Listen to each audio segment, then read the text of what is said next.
بسم الله الرحمن الرحيم، والحمد لله والصلاة والسلام على رسول الله صلى الله عليه وسلم. أهلا بكم في قناة احترف اكسل مع ممدوح. النهاردة يا جماعة بنتكلم عن مشكلة كبيرة بتقابل ناس كتير، ازاي نقدر نحلها في الاكسل.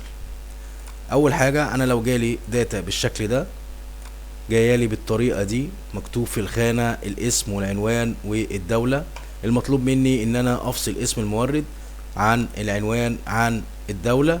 ازاي هقدر اعمل الكلام ده؟ تعالوا مع بعض نشوف هنعمل ايه.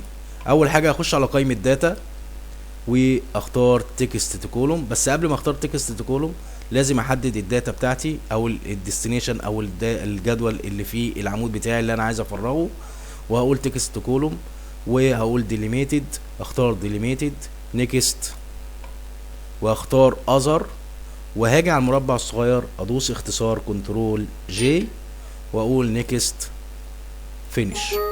هيقول لي انت عايز تغير او تبدل الديستنيشن بتاعك، قلت له هقول له اوكي.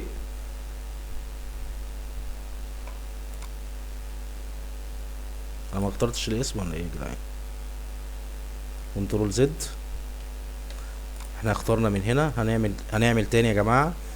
هنختار سيلكت كده تكست تو كولوم ديليميتد نيكست اذر، وهدوس في المربع كنترول جي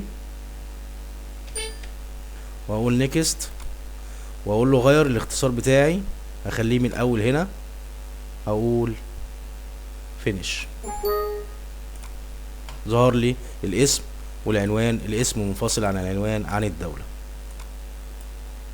بطريقة سهلة وبسيطة وتوفر عليك الوقت والمجهود. فضل الله امرا، ما تنسوش اللايك والشير والاشتراك في القناة وتفعيل الجرس، وشكرا جزيلا لكم، والسلام عليكم ورحمة الله وبركاته.